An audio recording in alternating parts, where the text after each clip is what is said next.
भारत हा लोकसंख्येमध्ये एक नंबरचा आहे. मग विचार कर, अपंगत्वामध्ये पण तो एक नंबरचा असणार आहे ना, कारण की आपली लोकसंख्या जास्त आहे, आपल्याकडे अडचणी जास्त आहेत, की लोकांना माहितीचा अभाव आहे हा प्रॉब्लेम नाहीये. लोकांना चांगल्या माहितीचा अभाव आहे हा खरा प्रॉब्लेम आहे. म्हणजे मला छोट्या छोट्या गोष्टींसाठी प्रत्येक वेळी प्रत्येकावर अवलंबून राहावं लागणार आहे. म्हणजे माझं जर घर पहिल्या मजल्यावर आहे, मला खाली यायचं असेल तरी मला विचार करावा लागेल, अमोल असेल का, आई असेल का, माझ्या बहिणी असतील का, मला कोण खाली नेणार. आम्ही ते पाकिट बघून, मी आणि अमोल नाही तर सगळे शिक्षक रडत होते, सगळे विद्यार्थ्यांना ते तो मोमेंट इमोशनल होता त्यांच्यासाठी. ही अपंग लोक कुठे जातात, त्यांचं काय होतं, ही का दिसत नाहीत आपल्याला, डॉक्टर, इंजिनियर, वकील झालेले, त्याची काहीतरी कारण असतील. मग ती कारण मला माहिती आहेत, पण ती विद्यार्थ्यांना माहित नाही. मला हळूहळू कळलं की हे शिक्षण नसेल तर आपल्याला पर्याय नाही, कारण आपल्याकडे काहीच नाही, तेच पुन्हा तेच.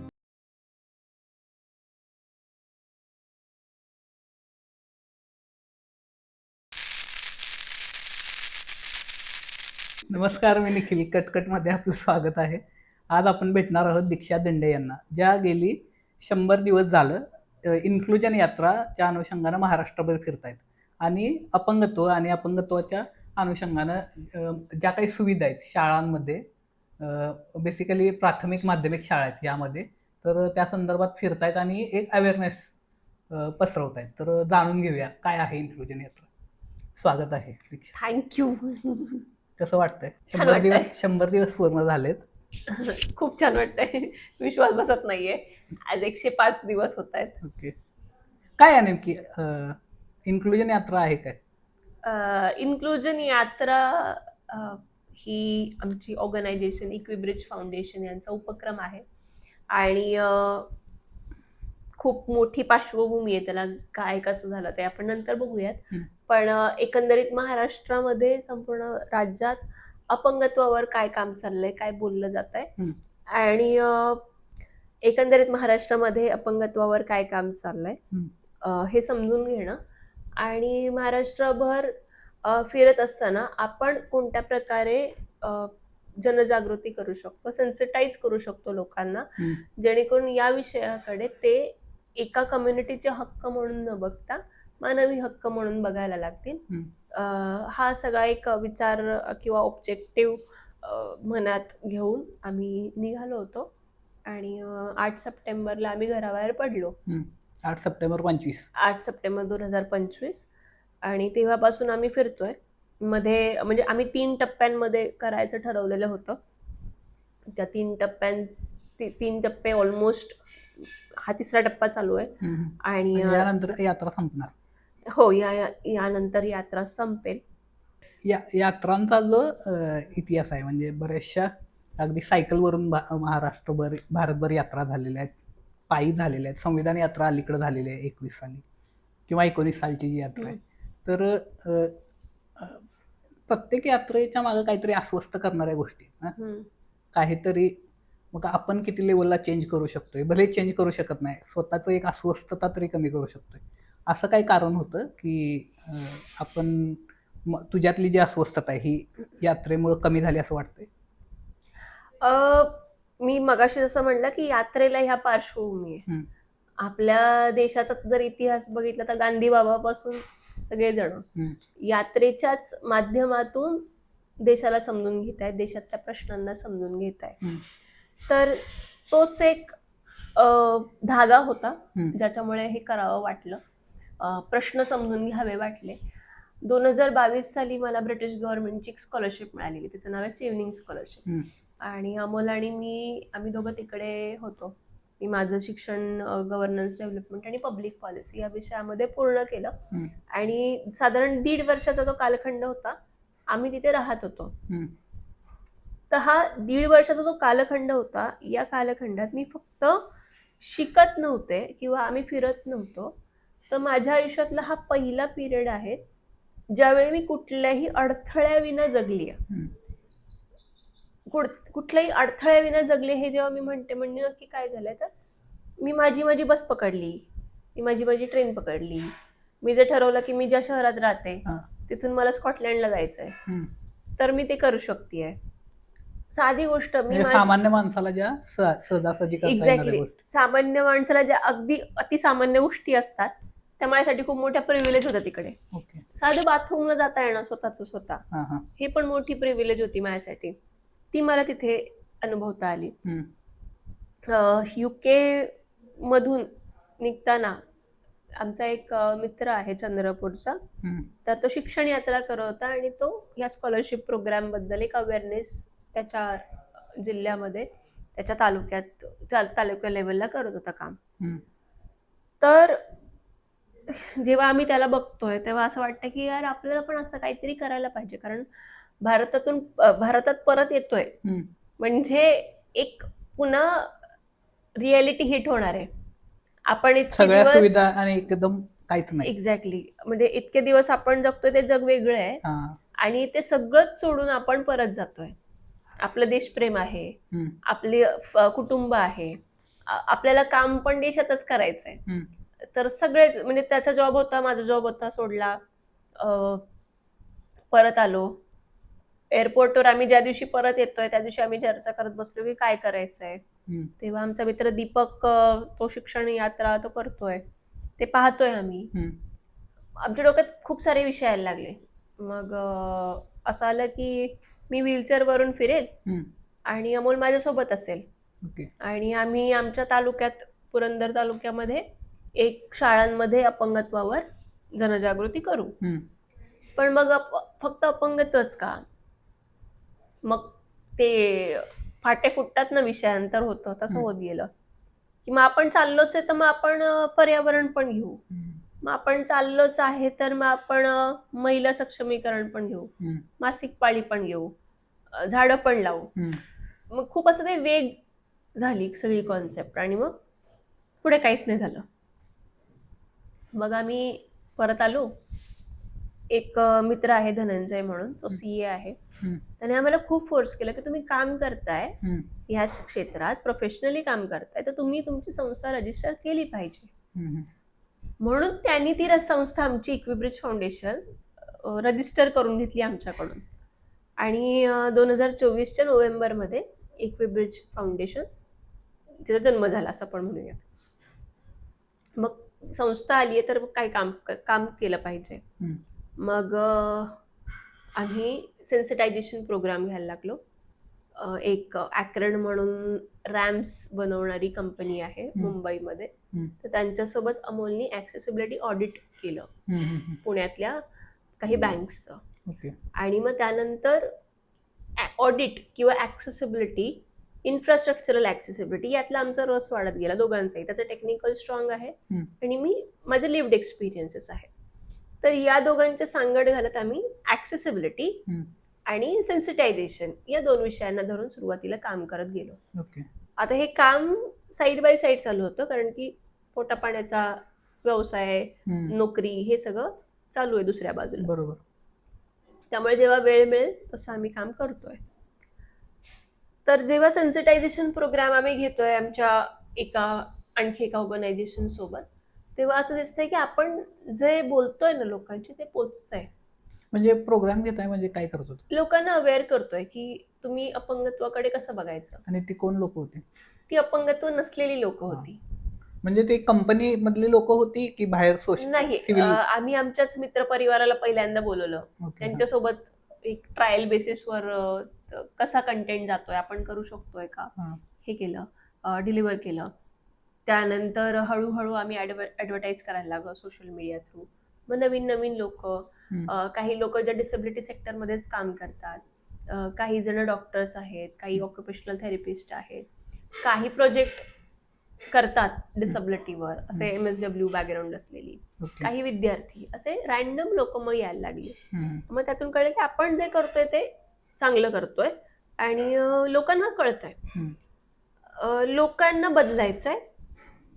लोकांना आपण म्हणतो नेहमी की माहितीचा अभाव आहे, पण आमचा साई मित्रच आहे, तो म्हणतो की लोकांना माहितीचा अभाव आहे हा प्रॉब्लेम नाहीये, लोकांना चांगल्या माहितीचा अभाव आहे हा खरा प्रॉब्लेम आहे. माहिती आजकाल सोशल मीडिया किंवा ग्लोबलायझेशनमुळे सगळ्या पद्धतीने आपल्याकडे माहिती येते. बरोबर. बंबार्डिंग होत आहे अक्षरशः. पण चांगलं काय आहे त्यातलं ते कळत नाही. हम्म, हम्म. तर हा गॅप भरून काढण्यासाठी खूप काही काही डोक्यात येत होतं. मग ते आठवलं की अरे आपण डिस्कस केलेलं होतं अशी एक यात्रा करायची आपल्याला, हम्म, हम्म. मग तीच का करू नये. मग मी पब्लिक पॉलिसीमधून मास्टर्स केले. मला पुढच्या काही वर्षात पॉलिसी मेकिंगमध्ये जायचंय. ओके. तर मी जर स्वतःला पॉलिसी मेकर म्हणून बघत असेल हम्म. आणि मी फक्तच मग माझ्या तालुक्यातल्याच अपंग लोकांबद्दल बोलत असेल तर मग ते चुकीचं होईल. हम्म. मग त्यात रिप्रेझेंटेशन येणार नाही. बरोबर. मला समजून घेतलं पाहिजे माझा महाराष्ट्र कसा आहे. हम्म. मला माझ्या महाराष्ट्रातल्या वेगवेगळ्या भागातली लँडस्केप समजून घेतला पाहिजे, जिओग्राफी समजून घेतली पाहिजे. हम्म. म्हणून आम्ही ठरवलं की आपण बाहेर पडूयात, एक प्रवास करूयात. आणि त्यातून इन्क्लुजन यात्रेचा सुरू झाली, उगम झाला.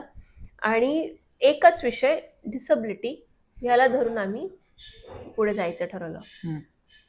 आणि आम्ही मुद्दामून ठरवून अपंगत्व नसलेल्यांशी संवाद साधायचं ठरवलं. मग ह्याच्यात कोण कोण होतं? पालक होते, शिक्षक होते, विद्यार्थी होते. मग ते कुठल्याही वर्गातले विद्यार्थी असतील, प्राथमिक असतील, माध्यमिक असतील किंवा कॉलेजमध्ये जाणारे विद्यार्थी असतील. मग आर्ट्सवाले वेगळे आहेत, कॉमर्सवाले वेगळे आहेत, सायन्सवाले वेगळे आहेत, आर्किटेक्चरवाले वेगळे आहेत. म्हणजे मला ह्यांचा कंटेंट पण वेगळा ठेवायचा आहे. मग आम्ही प्रत्येकाचा कंटेंट पण वेगळा डिझाईन केला. प्रत्येक इयत्तेचा त्यांच्या आकलन क्षमतेप्रमाणे, त्यांच्या अटेन्शन स्पॅम प्रमाणे हा कंटेंट होता. जसं की तू आत्ता बघितलं, आपण सकाळी गोष्टी सांगितल्यात. लहान मुलं आहेत, कारण ती त्यांना मी जर जड भाषेत काही कॉन्सेप्ट सांगितल्या तर समजणारच नाही. मग त्यांना गोष्टी सांगायच्या आणि मग प्रश्न विचारायचे. मग त्यातून मुलं विचार करतात. निदान त्यांनी विचार करावा आणि प्रश्न विचारावेत की हे असं का आहे, ते तसं का आहे. कारण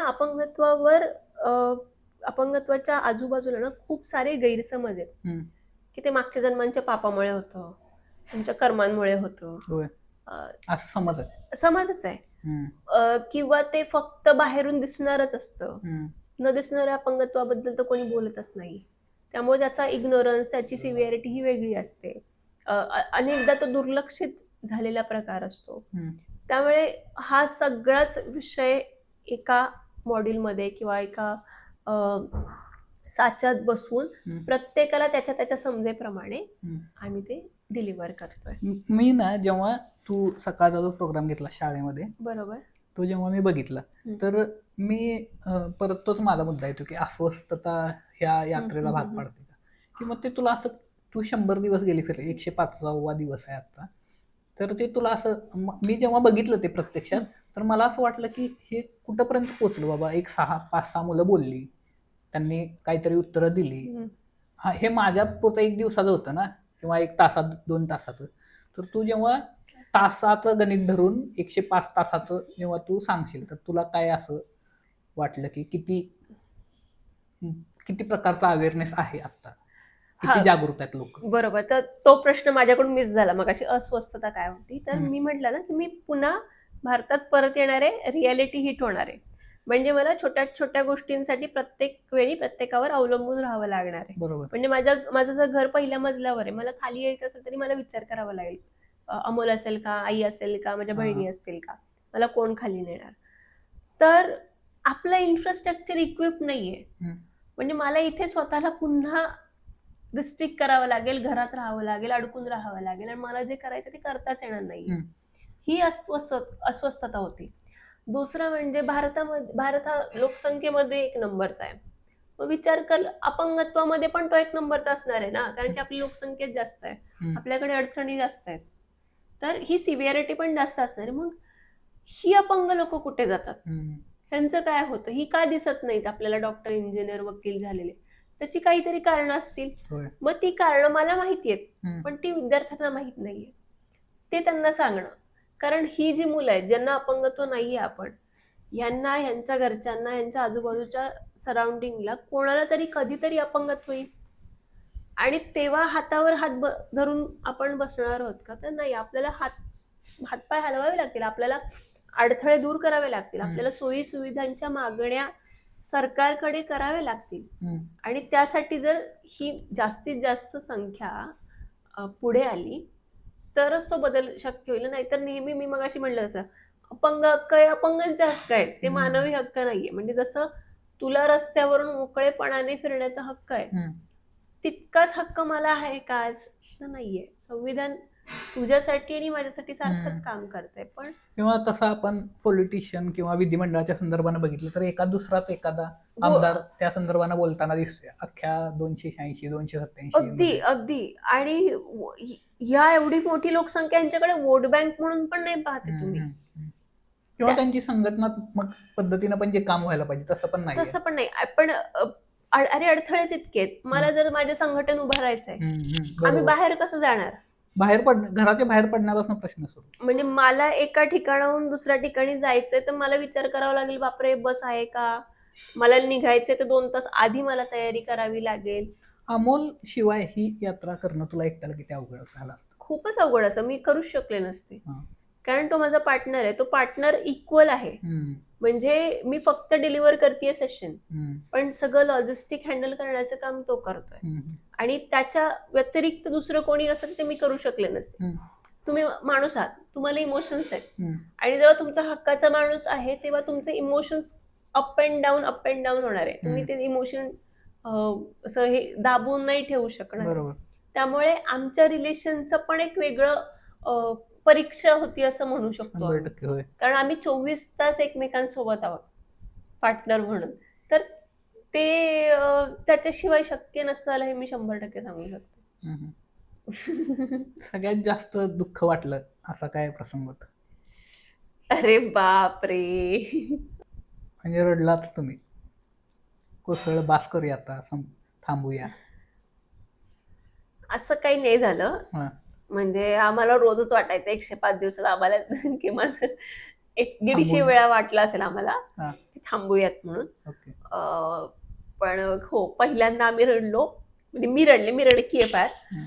मी रडले ते होतं की 4थाच दिवस होता यात्रेचा आणि आमच्या गाडीने खूप मोठं काम काढलं. मी असं झालं की अरे यार, आत्ताच गाडी बंद पडलीये आणि खूप मोठं जायचंय, अजून कुठे कुठे जायचंय. 4थ्याच दिवशी असं झालं तर पुढे काय असेल? आणि ती गाडी आम्हाला 10 दिवस मिळणार नव्हती पुढचे. तर तो एक प्रश्न होता. आणि गाडीने खूप मोठा खर्च काढला. म्हणजे आम्ही जेव्हा बजेट प्लॅन करत होतो एकंदरीत यात्रेचं, तर ह्या यात्रेच्या बजेटमध्ये आम्ही एक एक्स अमाऊंट ठेवलेली होती, जी आम्हाला इमर्जन्सी फंड म्हणून गाडीसाठी आम्ही कधीही वापरू शकतो असं आमचं ठरलेलं होतं. काय काम आलं? काय 50,000ची ती अमाऊंट होती आम्ही ठरवलेली. ती आम्ही 4थ्याच दिवशी जेव्हा घालवतोय तेव्हा आम्हाला असं वाटतं की आता काय करायचं, पुढे काय करायचं. तर हा पहिला दिवस होता. आता सांगायला सोपं वाटतंय, पण लय मोठं हे आहे का नाही? खूप मोठं आहे रे. पैसेच नाहीत, मग काय सगळं शेवटी येऊन पैशावर थांबतं. तर ते आहे. अशा ठिकाणी अडकलोय की तिथे काहीच सुविधा नाहीये. गंमत म्हणजे काय, आम्ही 8:30ला काहीतरी 8:30 पावणे 9ला ती गाडी बंद पडते. आमच्या गाडीच्या रस्त्याच्या पलीकडे समोरच गॅरेज आहे, पण ते गॅरेज बंद आहे आणि आम्हाला काहीच करता येत नाहीये. बरं, मग आम्ही ठरवतो की ठीक आहे, 4थाच दिवस आहे ना, थांबूयात, ब्रेक घेऊयात, गाडी दुरुस्त झाल्यावर परत जाऊयात असं आम्ही ठरवतोय. पण ते कुठेतरी इगोवर येतं ना की अरे आत्ताच थांबलो तर मग काय म्हणतील लोक, कारण सगळे आपल्याकडे बघतायत, आपल्याला पाहतायत आपला प्रवास आणि आपण आत्ताच सुरू करतोय. हसावं का रडावं तेच कळत नव्हतं. मग आणि बऱ्याच जणांचं असं म्हणणं होतं की तुम्ही सर्व्हिसिंग करून नाही निघाल. कॉमन सेन्सची गोष्ट आहे. कुठे पण जाताना आपण पहिली गाडी सर्व्हिसिंग करतो आणि ते मशीन आहे, ते कधी पण खराब होऊ शकतं. ते आपल्या हातात नसतात त्या गोष्टी. बरोबर. तर असं सगळं झालं. काय म्हणूयात आम्ही की आम्हाला खरंच यात्रेत इतकी सुंदर लोक मिळाली. आम्हाला अचानकपणे एक फोन येतोय. त्या मॅडमनी सकाळी माझा नंबर घेतलेला होता, फेसबुकवर मेसेज केला होता, मनीषा मॅडम. मॅडम म्हणतात तुम्ही कुठे आहे? म्हणलं इथे येते. ठीक आहे म्हणे, मी तुम्हाला एक गाडी पाठवते असं त्या म्हणतायत बरं का. ज्यांनी आम्हाला बोलवलंय, सुचित्रा मॅडम, त्यांनी आम्हाला एक गॅरेजवाला कनेक्ट करून दिलाय. त्यांच्या सर्कल मधल्या कुठल्या तरी माणसाचा भाऊ आहे, त्याचा गॅरेज आहे. तर ती गाडी टोईंग करत तिथे नेली आहे. तिथे आम्ही रिपेअरिंगला लावली आहे गाडी. आणि मनीषा मॅडमनी आम्हाला इथून म्हणजे वाठार स्टेशनहून साताऱ्यात पोहोचायला एका गाडीची सोय केली आहे, ती मोठी जीप. विचार कर, आमच्याकडे सामान एवढं मोठं, इतकं सामान होतं आमच्याकडे. सुरुवातीला. तर एवढं सामान घेऊन आम्ही त्या गाडीत बसलो. त्या गाडीने आम्हाला मुल्ला लॉ कॉलेज आहे सातारा, तिथे सोडलं. तिथल्या खालच्या काय म्हणतो त्याला, तिथल्या स्टोर रूम मध्ये आम्ही आमचं हे सामान ठेवतोय. आणि सत्र वगैरे सगळं झालं. मनीषा मॅडमनी त्यांची स्वतःची कार, त्या कोल्हापुरात राहतात आता, त्यांची स्वतःची कार साताऱ्यातली आम्हाला 2 दिवस वापरायला दिली. तर आम्ही 2 दिवस साताऱ्यात होतो. 2 दिवस आम्हाला गाडी झाली. हे सामान उचललं, एका मित्राच्या रूमवर टाकलं, सुजितच्या. त्यानंतर 2 दिवसांनी काय, मग कराडला एक दादा राहतो, सुनील दादा, तो आम्हाला कराडहून साताऱ्यात न्यायला आला. मग आमचा कराडचा प्रश्न मिटला. कराडमध्ये त्याची गाडी आहे, तोच आम्हाला फिरवणार आहे. मग पुढं कसं जायचंय, मग पुढं आमचा मित्र आहे स्वप्नील कारखाने, सोपान त्याची गाडी घेऊन कराडमध्ये येतो. आणि मग आम्ही पुढचे एक 4-5 दिवस त्याची गाडी घेऊन कोल्हापूर, सांगली असा प्रवास करतोय. मग आम्ही सांगलीहून काय केलं, परत माघारी आलो, कारण आम्हाला गाडी मिळणार होती. माघारी आलो, गाडी घेतली, घरी मुक्काम केला. रात्रीची वेळ होती, कारण मुक्काम केला. आणि पुन्हा दुसऱ्या दिवशी निघालोय. तो प्रवास सुरू झालाय. असं खूपदा यामध्ये. आता हे सांगताना सोपं आहे, म्हणजे आम्ही गाडी पाठवली, पण त्याच्या आधी दीक्षानं किंवा अमोलनं असं काहीतरी गुडविल तयार केलं असेल ना, की लोक आपली गाडी पाठवतात, कोणतरी गाडी घेऊन दुसऱ्या जिल्ह्यात न्यायला येते. ते त्याचं काय आहे, त्यामागं काय? खूप नशीबवान समजतोय आम्ही स्वतःला, की खूप चांगली माणसं जोडली गेली आहेत आम्हाला. मी म्हणेल की सोशल मीडियामुळे हे शक्य झालंय. काहीतरी थोडंफार चांगलं काम केलं सोशल मीडियावर. सोशल मीडिया म्हणण्यापेक्षा लोकांसाठी काम केलं. आणि लोकांना आपल्यावर विश्वास ठेवावा वाटतोय, हीच आपल्या कामाची पावती. त्यामुळे कुठेही आम्ही गेलोय, आम्हाला कधीच कशाचीच कमी नाही पडली. राहण्याची कधी आमची गैरसोय नाही झाली, जेवणाची आमची गैरसोय नाही झाली. आम्हाला वाटलं की या यात्रेत आमची प्रचंड आबाळ होईल, जेवायला वेळेवर मिळेल, नाही मिळेल, आमची वजन कमी होतील. तुला म्हणजे हसायला येतंय आम्हाला हे खरं सांगताना, आणि तुला विश्वास पण नाही बसणार, आमची दोघांची वजन वाढली म्हणजे प्रवासात. आणि कमी नाही वाढलं, 1-2 किलो नाही वाढलं, चांगली 5 ते 7 किलो वजन वाढली दोघांची. म्हणजे हे काय करायचं, खायला मिळते म्हणजे कधी कधी वाटतं हे कुठं ठेवू प्रेम एवढं, काय करायचं. आपण त्यांच्या जागी असतो तर आपण तरी एवढं करू शकलो असतो का, आपण तेवढं सक्षम आहोत का लोकांसाठी इतकं करायला. आणि कदाचित तुम्ही ज्या पद्धतीनं काम करताय त्यांच्या डोक्यात कुठंतरी असावं की हे जसं तुला वाटत होतं की दुसरं कोणीतरी करावं आणि त्याची तू वाट बघत बसली नाही, तू स्वतः केलं. मला पुढे विचारायचं आहे की तू आता सिंधुदुर्गमध्ये आहेस, तू नागपूर अगदी गडचिरोली मधल्या हेमलकसापर्यंत जाऊन आलेस. तिथली डिसेबिलिटी फेस करणारी मुलं आणि सिंधुदुर्ग मधली, यामध्ये काय फरक आहे की सेमच आहे सगळं? आहे, फरक आहे. जिओग्राफीचा फरक पडतो. ते तिकडचे जिल्हे मोठे आहेत, म्हणजे भौगोलिक क्षेत्र बघितले तर मोठे मोठे आहेत. आपण दुर्गम भाग म्हणतो या जिल्ह्यांना, गडचिरोली सारखे. नागपूरचा विषय वेगळा आहे थोडासा. गडचिरोली जर अतिदुर्गम भागात येत असेल तर मला एक डिसेबिलिटी सर्टिफिकेट काढायचं आहे, ठीक आहे. तर जिल्ह्याच्या ठिकाणी जायला लागतंय. माझं घर आहे तिथून 150 किलोमीटरवर. मला जर 150 किलोमीटरहून माझं सर्टिफिकेट काढायला यायचं आहे फक्त, तर मला सकाळी सकाळी निघावं लागेल का, तर मी सकाळी लवकर जर निघाले तर मी वेळेत पोहोचू शकेन. डिसेबिलिटी सर्टिफिकेट काढण्यासाठी आठवड्यातून 2च वार असतात. काही ठिकाणी 2 वार आहेत, काही ठिकाणी फक्त 1 वार आहे. आणि हे प्रत्येक जिल्ह्यांच्या बाबतीत वेगवेगळं आहे, ठीक आहे. आता मी आले, पण मी येईपर्यंत समजा डॉक्टरच गेलाय, मी येईपर्यंत ती जी मर्यादा आहे, दिवसाला आम्ही 50च सर्टिफिकेट देऊ शकतो, 50च लोकांना, ती पूर्ण झाली तर मला हेल्पट आहे, मला परत घरी जावं लागेल. बरं, असं पण आहे तिथं, ज्या बसनी तुम्ही परत येताय, म्हणजे तिथून इकडे येताय, ती बस पुन्हा वापस जायला अर्ध्या तासाने येणार आहे. अर्ध्या तासात तुमचं काम होणं शक्य आहे का? नाही. एकच बस आहे, संपलं परत. संपलं. तुमच्या तालुक्याहून जिल्ह्याच्या ठिकाणी यायला एकच बस आहे. त्या माणसाला किती हेलपाटे घालावे लागतील, प्रत्येक गोष्टीचा विचार करावा लागेल त्या अपंग माणसाला घरातून निघताना. दुसरा तू निघताना एकटा निघत नाही, परत सोबत कोणतरी असं. आणि समजा त्याची बस चुकली तर दुसऱ्या दिवशी घरी जायचंय, राहण्याची सोय काही नाही. बर, सर्टिफिकेट काढायला गेलो त्या दिवशी तू फक्त ऍप्लिकेशन भरून देऊ शकतोस, तुझं स्क्रीनिंग होतं. नंतर तुला 7-8 वेळा यावं लागतं कधी कधी. मग 7-8 वेळा येणं कितपत शक्य आहे त्या अपंग माणसाला? हे दुर्गम भाग आपण जेव्हा म्हणतोय ना, तेव्हा तिथे वाहतुकीचे पण साधनं उपलब्ध नाहीये, अतिदुर्गम भाग आहे ते. त्यामुळे भौगोलिक परिस्थिती खूप मॅटर करते. मी जेव्हा आता रत्नागिरीच्या परवा DDRC सेंटरला जाते तेव्हा त्या मॅडमनी सांगितलं की ताई इकडे याचं, तेव्हा त्या मॅडम म्हणल्या की ताई इकडे स्पायनल कॉर्ड इंजुरीचं प्रमाण प्रचंड जास्त आहे, खूप आहे. कारण झाडावरून पडणं. ओके, हा, झाडावरून पडलं तर काय होणार आहे? इंजुरी होणार आहे, स्पायनल कॉर्ड इंजुरी जर झाली तर माणसाला कायमस्वरूपी अपंगत्व येऊ शकतं. तर प्रत्येक ठिकाणचं भौगोलिक परिस्थिती वेगळी आहे आणि त्याच्यानुसार अपंगत्वाचे प्रकार पण वेगळे आहेत. जर मी नंदुरबारला जाते तर मला रक्ताचे अपंगत्वाचे प्रकार जास्त दिसत आहेत.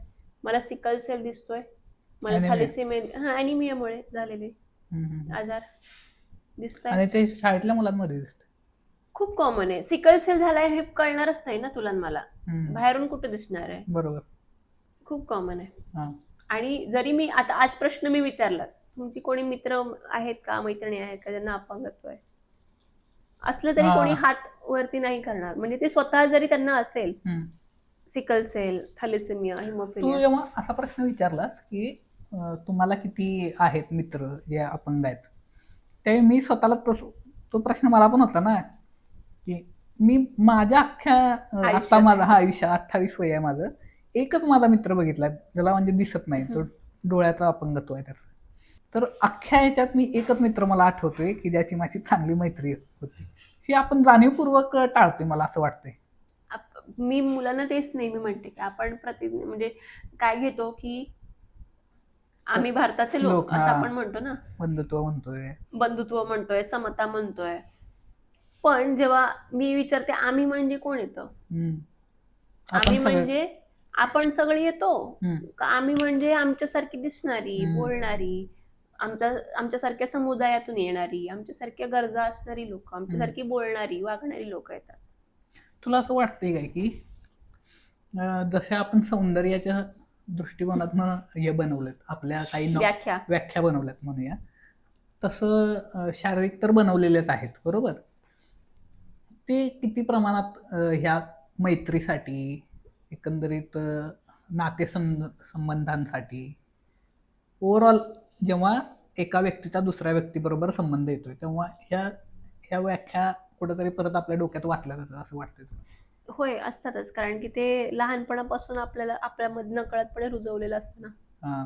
बरोबर, ते मॅटर करतच. आणि तू जेव्हा ही यात्रा करतेस तर त्यावेळी परत तुला असं वाटतंय काय की आपण हे चेंज करू शकतोय किंवा अशा पद्धतीचं काहीतरी त्या व्याख्याला काहीतरी वळण देऊ शकतोय, जे काही असं रुजलं गेलेलं आहे एकदम, त्याचे मुळ घट्ट झालेले आहेत, त्याला कुठेतरी? मी एक प्रश्न विचारते नेहमी. आता आजची मुलं लहान होती त्यामुळे तो आपण प्रश्न नाही घेतलाय. वयात येणारी मुलं असतात ना, त्यांना हा प्रश्न विचारायचा आवर्जून, सुंदर म्हणजे काय, किंवा सुंदर म्हणजे कोण? किंवा मी जेव्हा तुला प्रश्न विचारते सुंदर म्हणजे कोण असतं, तुझ्या डोळ्यासमोर एक प्रतिमा उभी राहते, बरोबर, आणि ती प्रतिमा कशी दिसते हे मी तुला सांगू शकते आता. बरोबर, रंगाने गोर, हात, पाय, कान, नाक, डोळे सगळं धडधाकट, अशी व्यक्ती आपल्याला सुंदर असते. बरोबर, हे खूप लहानपणापासून आपल्यात रुजवलं जातं नकळतपणे. मुलींच्या बाबतीत हे जास्त होतं. आता माझा जन्म होतोय, माझा जन्म झाल्यावर प्रश्न काय उपस्थित होत आहेत? एक, शिकून काय करणार आहे, मुलगी आहे. 2, हिच्या सुरक्षिततेचं काय, कोण काय करून गेलं तर काय करणार. 3, मासिक पाळी आल्यावर काय करणार. 4, मुलगी सुंदर आहे पण अशा मुलीशी लग्न कोण करणार. चौथा प्रश्न की सुंदर हम्म. मुलगी आहे हम्म. पण तिच्याशी लग्न कोण करणार? बरोबर. मी ह्याच्याकडे येतोय यात्रेकडे हा. परत. तुझं असं काय फॅमिली बॅकग्राऊंड होतं की तुला बाकीच्या गोष्टी ऍक्सेसिबल झाल्या सगळ्या, किंवा त्यांची अशी मेंटॅलिटी होती की कर, हे करते बाई कर? माझ्या बाबतीत एक खूप चांगली गोष्ट झाली की मला ऍक्सेप्टन्स मिळाला, माझ्या आईकडून मिळाला लवकर. म्हणजे वडिलांकडून मिळायला थोडा उशीर झाला, पण उशीर जरी झाला असला तरी कधी त्यांनी असं सांगितलं नाही की बास झालं शिक्षण, नको करू, काय करायचंय बाहेर जाऊन, असं कधी नाही म्हणली. आईने माझ्या खूप सपोर्ट केला पहिल्यापासून. आणि पहिलं त्यांचं असं होतं ना की निदान हिला 10वी झाली, लिहिता वाचता आलं, व्यवहार ज्ञान आलं तरी खूप झालं, आमच्या नंतर आमच्या मुलीचं काय होणार ह्याचा प्रश्न आमचा मिटेल. तेव्हा मी अभ्यासात खूप चांगली होते, त्यामुळे ते जे कष्ट घेत होते त्याला मी पण इक्वल सपोर्ट त्यांना देत होते. आणि तो जो ऍक्सेप्टन्स मला फॅमिलीकडून मिळायला पाहिजे, जे क्लोजर मिळायला पाहिजे ते मला मिळालं. मी बाहेर नाही जास्त फिरली आहे, म्हणजे सोशल गॅदरिंग्स मध्ये मी इन्व्हायटेड नव्हते. इन्व्हायटेड कोणी असं तुला समोरून नाही म्हणणार की येऊ नकोस तू, पण तुला ते सटल झालं डिस्क्रिमिनेशन दिसून येतं कधी पण. बरोबर. जाणीवपूर्वक न बोलवणं हे कळून येतं. तर लहान मुलं ते लगेच पिक करतात त्या लाईन्स, तर ते कळत होतं कुठेतरी. मी सोशल गॅदरिंग्स मध्ये कधीही नव्हते, पण त्यांना जेवढं जमलं, त्यांची जेवढी ऐपत होती तेवढं त्यांनी खूप केलं, त्याच्यापेक्षाही जास्त त्यांनी केलं. म्हणजे जवळजवळ 16 वर्ष माझ्यावर ट्रीटमेंट चालू होती. त्यांनी पूर्ण त्यांचे फायनान्सेस बर्न केलेत. माझे वडील रिक्षा ड्रायव्हर आहेत, माझी आई टेलरिंगचं हे करते, काम करते. असं पण नाही की खूप आपण सधन कुटुंब आहे, पॉलिटिकल बॅकिंग आहे, इकॉनॉमिकल बॅकिंग आहे, काहीच नाही. फक्त तिला हिच्या पायावर निदान उभं करायचं, व्यवहारज्ञान आलं पाहिजे, एवढंच डोक्यात होतं त्यांच्या. आणि त्यातूनच मी पण पुढे गेले आणि मला हळूहळू कळलं की हे शिक्षण नसेल तर आपल्याला पर्याय नाही, कारण आपल्याकडे काहीच नाही. तेच पुन्हा तेच, फायनान्शियल बॅकिंग नाही, पॉलिटिकल बॅकिंग नाही, सोशल बॅकिंग तर नाहीच नाही. तर आपल्याला शिक्षण घेतलं पाहिजे. स्वतः सगळं उभारलं. हो, शिक्षणामुळे मी हे करू शकले. परत येताना तिकडून UK वरून तर असं वाटलं नाही की इथं सगळं एवढं ऍक्सेसिबिलिटी आहे, थांबूया इथं, किंवा तशा पॉसिबिलिटी पण असतील की तिथं राहणं? पॉसिबिलिटी होत्या. म्हणजे अमोलला तर स्पॉन्सरशिप विजा मिळत होता. आणि स्पॉन्सरशिप विजा म्हणजे तुम्ही तिथे राहू शकता इथून पुढचे 2 वर्ष 5 वर्ष, त्याला तो मिळत होता. तो शिफ्ट मॅनेजर होणार होता. मी जर ट्युनिंगला लिहून दिलं असतं, म्हणजे स्कॉलरशिपचा एक रूल असतो की स्कॉलरशिप तुमची जेव्हा संपते त्याच्या 2 वर्ष, त्याच्यानंतरचे 2 वर्ष तुम्हाला तुमच्या देशात जाऊन काम करायचं आहे. पण जर मी त्यांना माझं लेजिट कारण दिलं असतं की मला इथे एन्व्हायरमेंट खूप चांगलं आहे, मला इथं राहून काम करायचं आहे, त्यांनी अलाउ केलं असतं. पण अगेन तेच देशप्रेम देशप्रेम होतं. घरी दोघांच्या आमच्या आया एकट्या होत्या. फॅमिलीला आम्ही खूप असं हे करत होतो, मिस करत होतो, त्यामुळे ते आम्ही परत आलो, निर्णय घेतला. चांगले जॉब होते दोघांचे. एवढ्या सगळ्या यात्रेत आता जरा रिग्रेट होतो कधी कधी, असं वाटतं मनात की काय करतोय काही नाही, पण सॉरी. पण परत ते तुझं आहेच की तू परत येऊन इथं एम ठेवलेस की परत तुला पॉलिसी मेकिंग मध्ये जायचं आहे. तुम्ही ज्या पद्धतीने आता पेपर वर्क करताय, जे काही साठवलंय तुम्ही 105 दिवस, ते करताना परत असं झालं काय की अशी कोणती तरी घटना घडली आणि मग तुम्ही म्हटलं आता थांबायचं नाही, आता पूर्ण करूनच थांबूया? अशी एक घटना नाही, अशा रोज काही ना काहीतरी मल्टिपल घटना झालेल्या आहेत. आणि रोज आम्हाला वाटायचं की आज थांबूयात का. आम्ही सकाळी उठतो, असं आळसावलेलं असतो आम्ही, सकाळी लवकर उठायचं असतं, आवरायचं असतं. मग असं जाताना शाळेमध्ये वाटतं की एवढं करूयात आणि जरा आराम करूयात आता. आणि अख्खा दिवस आमचा असाच जातो, म्हणजे फिरण्यात पॅक्ट असतो पूर्ण. आणि जेव्हा आम्ही ठरवतो की आज खूप काही काही करायचं तेव्हा काहीच नाही होत आमचं. हम्म. हा तर I get back to the question, हे कट कर, सॉरी. तर असं खूपदा झालंय की आम्ही रोज ठरवतो की आज क्विट करूयात, हम्म. पण अशी एखादी घटना होते की आम्हाला त्याच्यामुळे पुढे जाण्यासाठी बळ मिळतं. त्यातली एक विशेष गोष्ट आहे ती मी प्रत्येक ठिकाणी सांगते, आणि त्या मुलांनी आम्हाला खूप ऊर्जा दिली यात्रा करायला. जसं म्हटलं तसं की आम्ही आमची गाडी खराब झालेली आणि त्या 10 दिवसाच्या काळात आमच्याकडे गाडी नव्हती. जेव्हा गाडी मिळाली आम्हाला आमची परत, तर आम्ही सांगलीतल्या त्या बोंबेवाडीच्या त्या गावी गेलो. सांगलीत? हां, बोंबे आटपाडीमध्ये बोंबेवाडी नावाची एक वाडी आहे आणि तिथे एक शाळा आहे. बोंबेवाडी निवासी मुलांची शाळा ही एक आहे. तर तिथली जी मुलं आहेत ती मेजरली एकल पालक किंवा ऊसतोड मजूर किंवा आत्महत्याग्रस्त शेतकरी यांची ती मुलं आहेत. काही अनाथ पण आहेत तिथे. साधारण 300च्या आसपास त्यांची पटसंख्या असेल. तर या मुलांसाठी आम्ही सेशन घेतलं. खूप छान ॲक्टिव्हिटीज झाल्या, त्यांचं ग्राउंड खूप मोठं आहे. तर आम्हाला जेवढं करता आलं तेवढं आम्ही केलं आणि शिक्षकांनी पण खूप छान सपोर्ट केला आम्हाला. तर हे सगळं झाल्यावर ना तिथे घेराडे सर म्हणून शाळेचे ट्रस्टी मधले एक होते.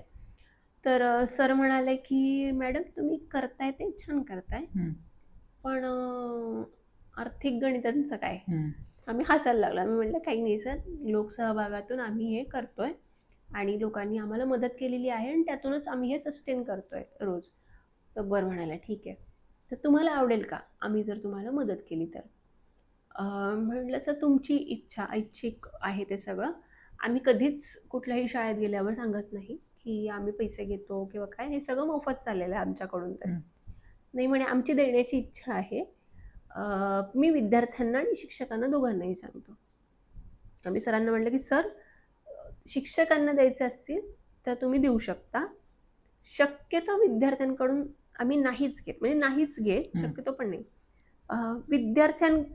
समजा एखाद्या विद्यार्थ्याने दिले आणि दुसऱ्याकडे नसतील तर त्याला वाईट नको वाटायला. आणि मुलांकडे पैसे असतात नसतात त्यांच्यावर उगाच आर्थिक बर्डन नको, म्हणून आम्ही ह्या गोष्टी टाळतोच. तर सर म्हणाले नाही मॅडम, आमचं एक तत्व आहे, आम्ही आमच्या मुलांना आपल्या घासातला घास दुसऱ्यांना द्यायचा हे शिकवतो नेहमी. आणि बऱ्याचशा संस्थेतली लोक आमच्याकडे येत असतात. पहिल्यांदा असं झालंय कुठल्या तरी संस्थेची व्यक्ती स्वतःहून, म्हणजे जी काम करते वरच्या लेवलला ती स्वतः आली आहे आणि आम्ही तुम्हाला बघतोय, तुम्ही जे कॉज घेऊन इथे आलाय, मुलांशी बोलताय, तर आम्हाला काही गैर वाटत नाही याच्यामध्ये. आम्हाला असं वाटतं की आमच्या मुलांना ही शिकवण मिळावी म्हणून आम्हाला हे करायचंय. आम्ही नाही हो करता करता सरांनी सगळ्या वर्गांना सांगितलेलं पण होतं.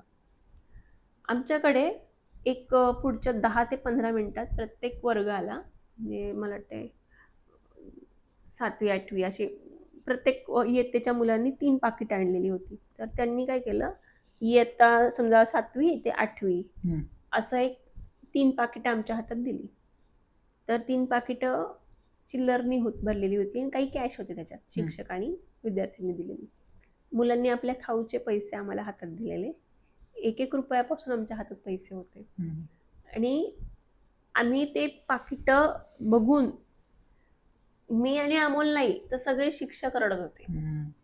सगळे विद्यार्थ्यांना ते तो मोमेंट इमोशनल होता त्यांच्यासाठी. म्हणजे पैसे ही वेगळी गोष्ट आहे. आम्ही 3,652 रुपये एकूण त्यातून उभारले, म्हणजे मुलांनी उभारले.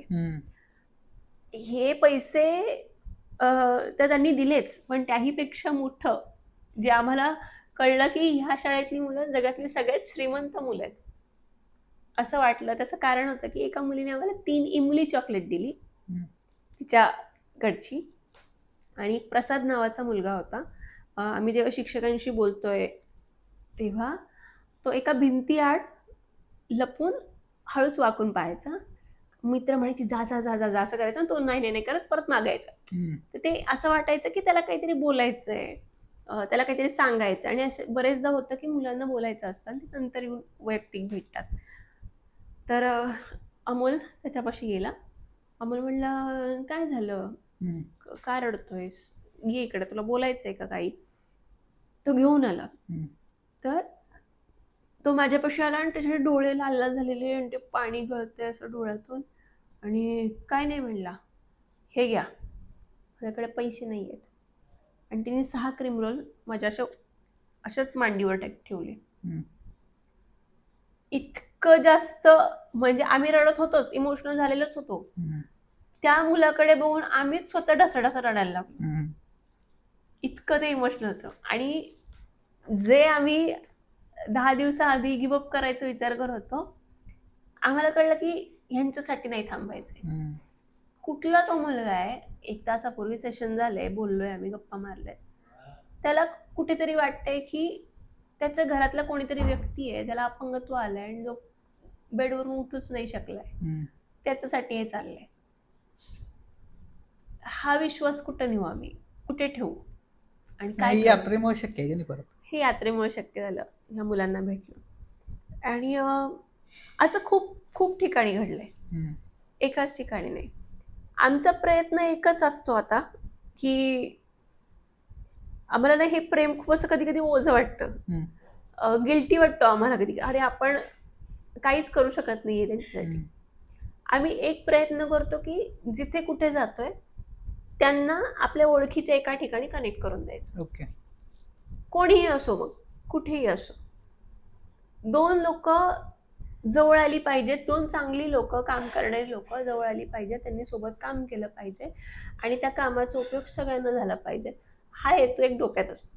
त्यामुळे आमचे ऑब्जेक्टिव्ह तर आम्ही करतोच आहे फुलफिल, त्याचबरोबर त्यांच्याही इकोसिस्टीमचा आपण कसा नकळतपणे कळतपणे भाग होऊ शकतो, त्यांना मदत करू शकतो, याचा आमचा प्रयत्न आहे. आणि मला वाटतं त्या गोष्टींमुळेच आम्ही गिवअप नाही करू शकलो.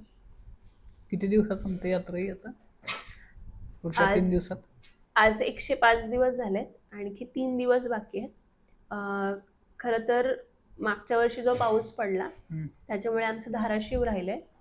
आणि आत्ता मागच्या म्हणजे दुसऱ्या फेजमध्ये नांदेड होतं आमचं. तर हिंद की चादर म्हणून तेव्हा नांदेडमध्ये खूप मोठा प्रोग्राम होता आणि आतमध्ये जायचे सगळेच रोड बंद होते. त्यामुळे आम्ही नांदेडच्या अगदी बाहेरून गेलो, आम्हाला शहरात नाही जाता आलं. तर आमचं असं चाललंय की आता सावंतवाडीला जेव्हा संपेल यात्रा, एक 4-5 दिवस थोडासा रेस्ट घ्यावा. मित्राला त्याची गाडी आहे ती द्यायची परत, त्याला रिक्वेस्ट करून आणखी एक 6 दिवस गाडी घेता येते का आणि उरलेली ही 2 जिल्हे आहेत ते पूर्ण करता येतात का, असं आमचं चाललंय. जेव्हा प्रत्यक्षात तू जातेस आणि जो तुमचा कार्यक्रम आहे तो घेतो, तेवेळी ते मुलांचा अटेन्शन स्पॅन, त्याबद्दल काही प्रश्न होतात काय मनात तयार की?